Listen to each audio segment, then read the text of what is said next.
이 시편 31편에서 다윗은 곳곳에 원수들이 쳐놓은 그물들의 위협을 받고 있습니다. 그때 다윗이 의지할 것은 구원의 능력이요, 바위요, 요새요, 구원의 피난처이신 하나님밖에 없습니다. 주님의 손에 나의 생명을 맡깁니다. 5절에 다윗은 하나님을 전적으로 신뢰하는 고백을 드립니다. 속량하실 것을 신뢰합니다. 속량이라는 단어는 이 출애굽 사건을 통해서 역사하셨던 하나님의 능력을 상기시켜주는 단어이죠. 그래서 다윗은 6절에 그렇게 고백합니다. 나는 오직 주님만 의지합니다. 주님의 한결같은 그 사랑을 생각할 때마다 나는 기쁘고 즐겁습니다. 다윗은 하나님의 구원을 이미 확신한 듯이 신뢰의 찬양을 큰 소리로 하나님께 올려드립니다. 하지만 다윗의 몸과 마음은 쇠할 정도로 근심과 고통 중에 있었습니다. 9절에 그러죠. 주님, 나를 긍휼히 여겨주십시오. 나는 고통을 받고 있습니다. 울다 지쳐 내 눈이 시력조차 잃었습니다. 내 몸과 마음도 활력을 잃고 말았습니다. 다윗은 대적들이 허탄한 거짓으로 그를 잡기 위해서 은밀히 친 그물을 치고 또 비방을 하고 함께 모여 의논하고 교만하고 완악한 말로 무례히 공격하는 상황으로 인해 슬퍼하고 탄식합니다. 그래서 10절에 이렇게 말하죠. 나는 슬픔으로 힘이 소진되었습니다. 햇수가 탄식 속에서 흘러갔습니다. 근력은 고통 속에서 말라버렸고 뼈마저 녹아버렸습니다. 다윗은 자신의 심령의 모든 마음과 또 감정과 또 생각들 또 여러 가지 상황들에 대해서 이 모든 것들을 여호와 하나님께 쏟아놓습니다. 다윗의 이 시를 우리가 읽다 보면은 우리의 삶이 그렇다라는 것을 공감할 때가 참 많습니다. 또 다윗의 고백은 그저 우리 한 그리스도인 개인의 고백만이 아니라 그리스도인 공동체, 곧 언약 백성들이 처한 현실과도 맞물려 있다라는 것을 느끼게 됩니다. 곧 교회, 곧 하나님의 언약 백성의 공동체인 교회가 맞닥뜨린 현실이 바로 그렇다라는 것이죠. 그리스도인에게 또 언약 백성에게 현실의 삶은 믿음과 아픈 현실이 모순될 정도로 공존하는 현실입니다.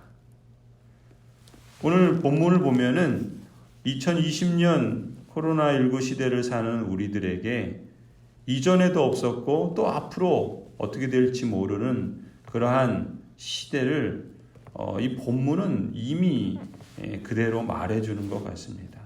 거기 보시면은 11절에 그러죠. 나를 대적하는 자들이 한결같이 나를 비난하고 이웃 사람들도 혐오하고 친구들마저 나를 끔찍한 것으로 보듯하고 거리에서 만나는 이마다 나를 피하여 지나갑니다. 다윗 곧 한 그리스도인으로서만 이해할 것이 아니라 이 나라고 하는 표현을 교회 공동체라고 한번 생각해 보세요. 기독교 교회라고 한번 생각해 보세요. 지금 우리가 사는 시대가 그렇지 않습니까? 교회를 보는 사람들의 시선이 차갑습니다.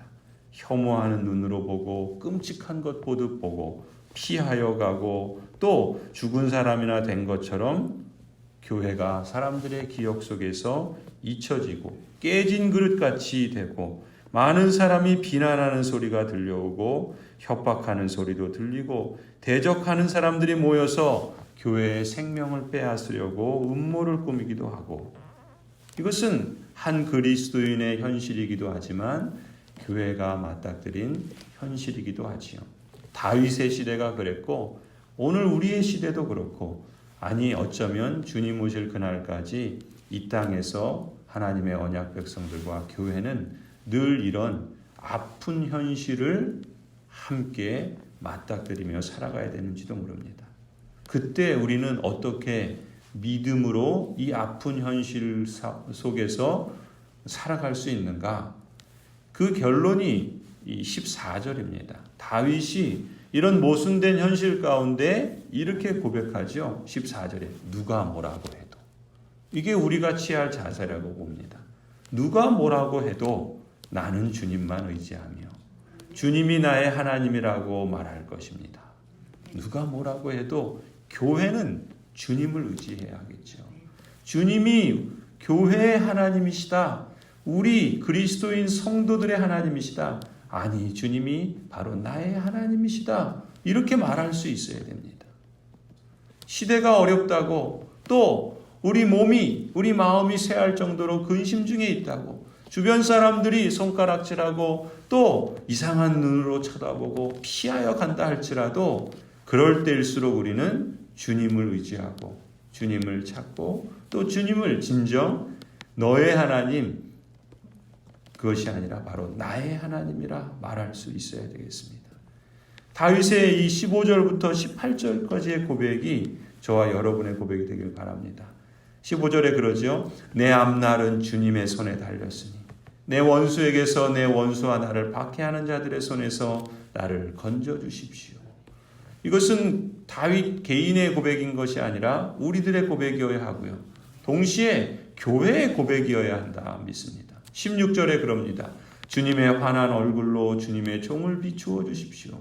주님의 한결같은 사랑으로 교회를 구원하여 주십시오. 교회가 주님께 부르짖으니 주님, 교회가 부끄러움을 당하지 않게 해주십시오. 오히려 악인들이 부끄러움을 당하고 죽음의 세계로 내려가서 잠잠하게 해주십시오. 오만한 자세로 경멸하는 태도로 의로운 사람을 거슬러서 함부로 말하는 거짓말쟁이들의 입을 막아주십시오. 다윗은 원수의 압제를 당하는 자신의 실상을 가감없이 하나님 앞에 토로합니다. 또 다윗은 그 원수들 때문에 사람들에게 철저히 무시당하고 비방당하는 자신의 신세를 깨진 질그릇에 비유하기도 합니다. 그럼에도 다윗은 하나님만 의지한다 고백하죠. 왜냐하면 왜 그렇겠습니까?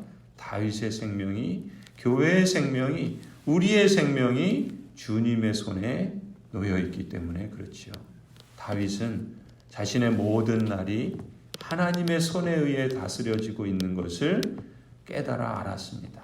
하나님에 대한 믿음이 흔들릴 그러한 상황에서조차 하나님은 자신을 불쌍히 여기시는 분이시라는 것을 믿었습니다.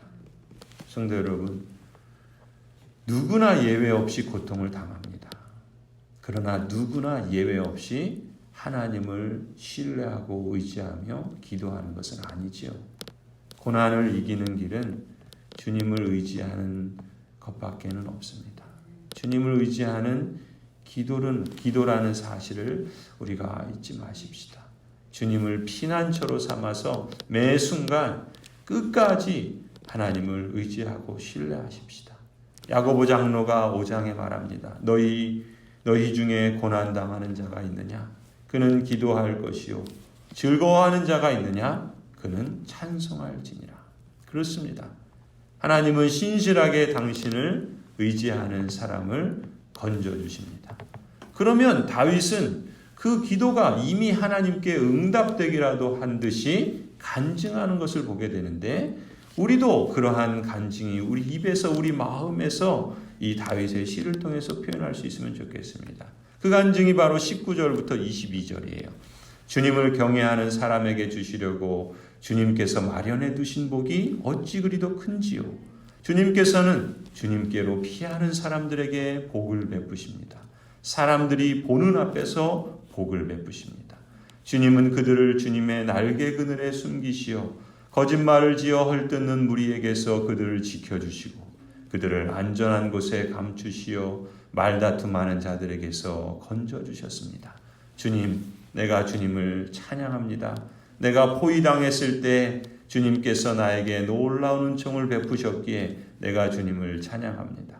내가 포위되었을 그때 나는 놀란 나머지 내가 이제 주님의 눈밖에 났구나 생각하며 좌절도 했지만 주님께서는 내가 주님께 부르짖을 때에는 내 간구를 들어주셨습니다. 성도 여러분, 우리가 때로 비탄에 잠길지라도 구원을 간청하는 우리 기도를 마침내 감사의 찬양으로 바꾸어 주실 것입니다.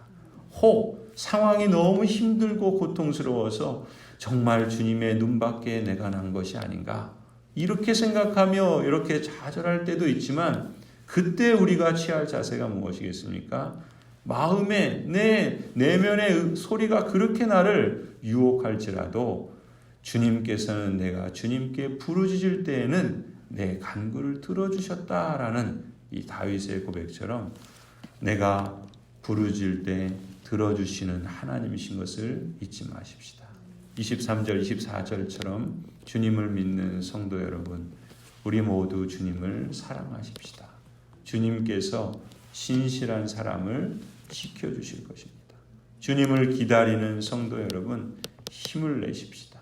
용기를 내시기 바랍니다.